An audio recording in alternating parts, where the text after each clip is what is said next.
Hey, Buff Nation. Welcome to the latest installment of Buffs United. Voice of the Buffs, Mark Johnson. I think you know who this guy is. Rick George, tanned and rested. You've had nothing going on in the world of college athletics. Not what a are you doing thing. lately? It's been just a light summer, nothing going on, just having a great time. Hey, do you feel like you're standing on a shifting sand the way things are going? You know, actually the last 10 months were like a shifting sand because you didn't know if it was going to be codified or if it was going to go, whatever, settle, but it did.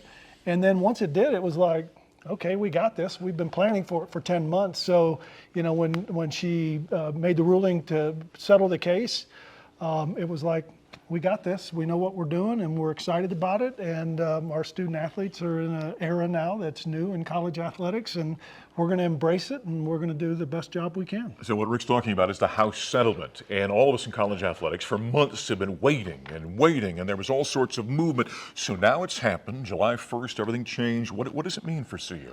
Well, look, I mean, the couple key things, though.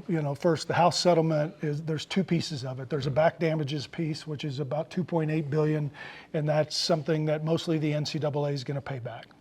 The second piece is a revenue share moving forward, which is 22% of the average Power 4 revenue, which equates to about $20.5 million.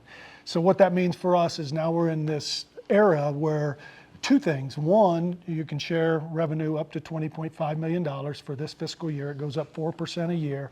And you can still have NIL, and that's what they call above the cap. Mm-hmm. So an NIL agreement today has to be for a legitimate business purpose. So a student athlete gets sponsored by a certain company and they represent that company. The student athlete and that company will do that. It won't be us doing that. It will be this company doing that. And there's some marshaling going on, some safeguards in terms of... Yeah, there is. So they've actually put in a group. LBI is where you put your revenue share revenue in.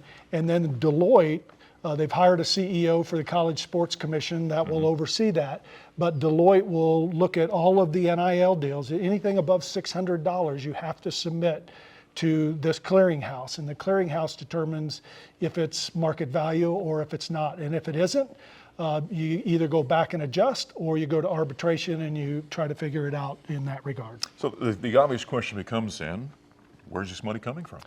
Well, look, like a lot of times, we've got to figure out how we're going to get to that point. Mm-hmm. The first thing you do is you look at expenses. We did that this past year. We reduced our expenses a little over $2 million this past year. We didn't fill some positions. We consolidated a few areas of our business.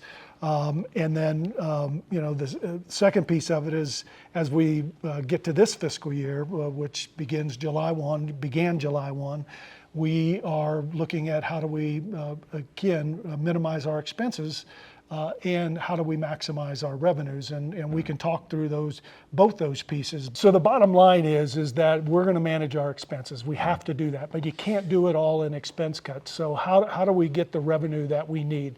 A couple things. One, we have a 7th football game, which the timing of that is really good. That helps. Because we know that we're going to sell out every game. We haven't done that yet, but we will. And we're excited about that. So that's one piece of it. They've got a program coming out called Arch you're going to hear about in a week or so, but that's going to also help us amplify our message and create some different streams of revenue through that piece of the Arch, but you'll hear about that a week from now. But also, if you look at what we're doing from events, we put new turf in. It's beautiful. It's awesome. Looks I can't great. wait for people to see that in person. But that's going to allow us to be flexible on hosting different events throughout the course of the season. Typically, once the football season starts, concerts go away and other events. Now with a turf, we're able to utilize that on a 365-day. And it's not just for revenue. We hope to host a college football playoff event there in December. Which we think will play really well on that new turf. We're looking at just a variety of things. We've got this new initiative for fan engagement that just came out a couple weeks ago. That's going really well. A lot of people are signing up. It gives you behind the scenes information that you need to sign on to. So there's just a variety of different things. We have to be very thoughtful about what we're going to bring on from a revenue standpoint, because we absolutely need more support from our donors if we can, and they've been awesome to this point. Our Flatiron Society has done an incredible job for us. It continues to grow.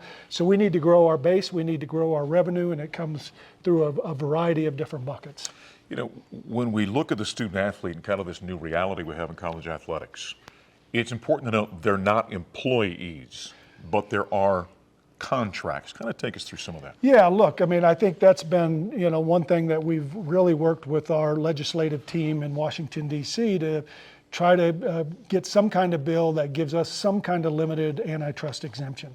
And there was a new bill that just had been introduced, and it really codifies the House settlement, but it also says in there that student athletes are not employees, and that's really important because every state has different labor laws, and how you would deal with that, it would just make it incredibly messy. And I think if we can get this bill, and it's a bipartisan bill that's been introduced, if that bill gets passed, that would really be helpful, allowing us to codify our rules and be able to do the things that we need to do within the framework of the NCAA and our conferences. Boy, there was a lot of legwork you guys were doing, wasn't there, leading up to this? I mean, the preparation must have been enormous, Rick. Yes. Because of the magnitude of what we're talking about here.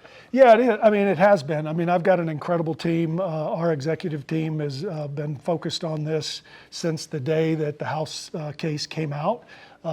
They've done a really good job of looking creatively at all the things that we're going to do. And, we're in a place, like I said, once she finalized the agreement, we were ready to go. And it was like, oh, here we are. And it's an exciting time because it changes the game a little bit. There's still a lot of things that we need to correct. We need to correct the transfer portal. We can't have student athletes transferring multiple times during the course of their careers because, the education is still paramount to what we're doing. I mean, we just beat the student body GPA again. Awesome. This past year. For the entire year. For the entire year, Yeah. and we're excited about that. And our GPAs have never been better, so we're doing some really great things. We want to continue that. And one of the things I told our student athletes when we got into this is that we weren't going to change any of the benefits that we're providing you. We were still going to make sure that you had incredible support from our psychological health performance department. Nutrition was going to be at the forefront. The academic support, leadership and career, all of the different areas that touch our student athletes through the Crawford Family Whole Student Athlete Program is going to be number one. And I'm really proud of the fact that, one, we didn't cut any sports, and two, we're going to provide the same benefits that we've provided our student athletes in the past. Yeah, you're still going to have a world-class experience as a student athlete right here at the University of Colorado. How about revenue sharing breakdown by sport? How does that work? Yeah, so basically what we will do from a revenue sharing model is we will share revenue based on the revenue that each sport generates.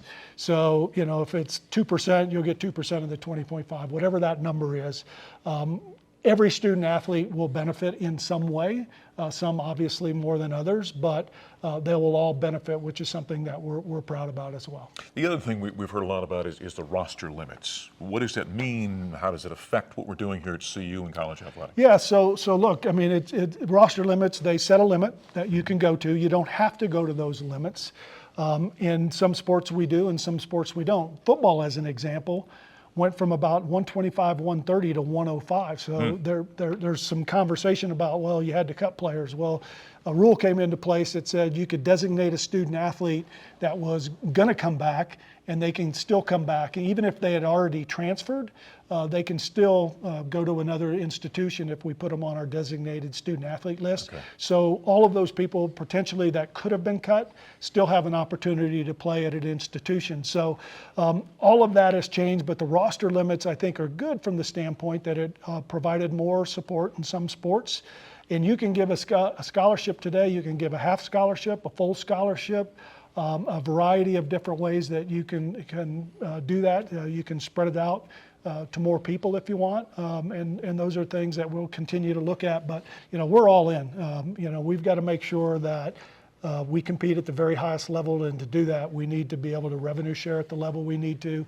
We need to provide some above the cap deals that our student athletes can negotiate on their own with other companies. That leads me to the next point of this. We've seen in college athletics, I think, in recent years, there's been a have and have not type of thing. Does this level a playing field a little bit with a Texas or an Ohio State or a Georgia, that sort of thing? Well, you mentioned those three schools, and there's never been a level playing field. Never will be. Right. You know, we bring in about $134 million in revenue. They bring in $240 million. So I think what it's done, though, from the cap on the revenue share is that we all can share the same amount of money. But it's all different by school, because if you've got a really great basketball program that's bringing in a ton of revenue and they share the way we do, their football's going to get less.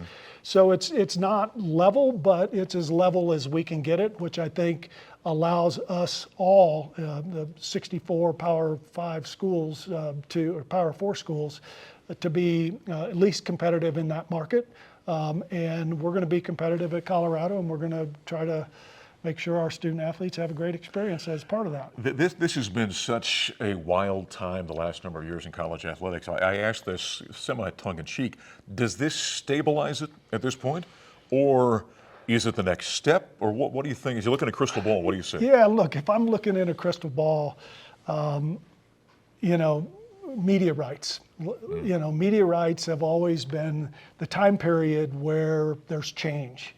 And so if you go back to when Texas and Oklahoma went to the SEC, their media rights agreement was up and they were negotiating. That was a really good market to get in Dallas. Yeah. And then when the Big Ten went to the market, UCLA and USC went.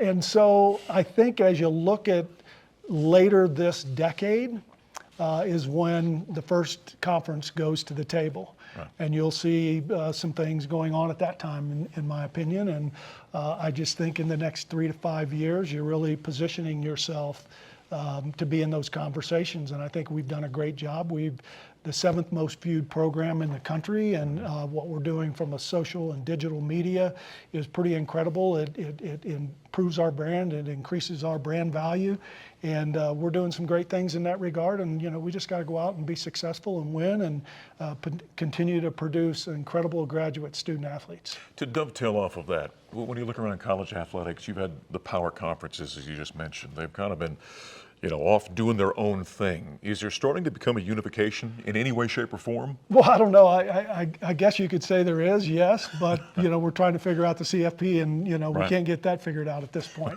The format and all that moving forward. So yeah, my hope is that the 4 Power 4 conferences get together. The commissioners, I know they meet a lot. That we can all agree to what's best for the game and what's best for our student athletes, and have some kind of pathway moving forward that allows us all to move in that direction. One thing that makes college athletics unique, obviously, is the student part of the athlete, right? And sometimes it gets lost in all of this. How does all of this affect that part of the equation, the ability for student athletes to get their degree, to become scholars, and the things that we've enjoyed about college athletics? Yeah, look, I think that's one thing that I have a lot of concern about. I mean, education is paramount. I'm sitting in front of you today as the athletic director because of the opportunity that I got to get a great education at the University of Illinois. And I think when you transfer to multiple schools, and they only accept so many hours to be a degree applicable. And so, if you're going to constantly go to different schools, it's going to really impact the graduation rates moving forward. And I do have a concern for that. But at Colorado, we're going to focus on whether they're here 1 or 4 years to make sure that they're in a position to get that degree. You mentioned a couple of times the transfer portal. Are we getting our arms around this thing at all? They're getting closer. We're looking at one date for football and one date for some of the other sports where there's multiple dates now. But I think we need the NCAA and the conferences need to revisit the transfer portal and look at some of the parameters that we had around it before there was a temporary restraining order, and they said, okay, you can transfer at will. Certainly a student athlete should have the ability to transfer. But we also got to remember that in collegiate athletics, the education, the graduation is really important, and we can't lose sight of that. You know, you've kind of nibbled around the edges this different times. How can Buff Nation help directly? What can they do? Look, specifically when we're talking about donate, we're talking about donate to our athletic scholarship fund, donate to the Crawford family whole student athlete. We've got excellence funds for our sports that'll help offset, those expenses that we have there. And again, if you're really passionate about what we're doing from a mental health piece or nutrition or data sciences, all those different things, those are great ways that you can help us by donating to those specific areas of our business. Are you excited, speaking of being excited, are you excited for the future of college athletics, or are you still wondering about? Look, I think this will give us an opportunity to have a deep breath. Yes, I'm still excited about it, but it'll give us an opportunity to take a deep breath and say, okay, we've implemented this House settlement.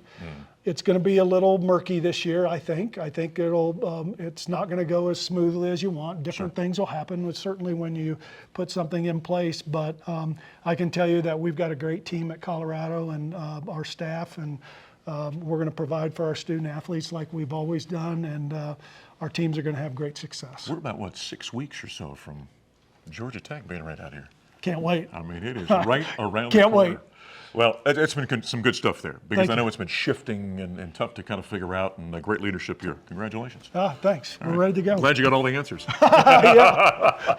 That's Rick George, the athletic director here at the University of Colorado. Buy those tickets, get involved, and let's kind of forge forward as we look at this new future of college athletics. I'm voice of the Bus, Mark Johnson. Thanks for joining us on Buffs United.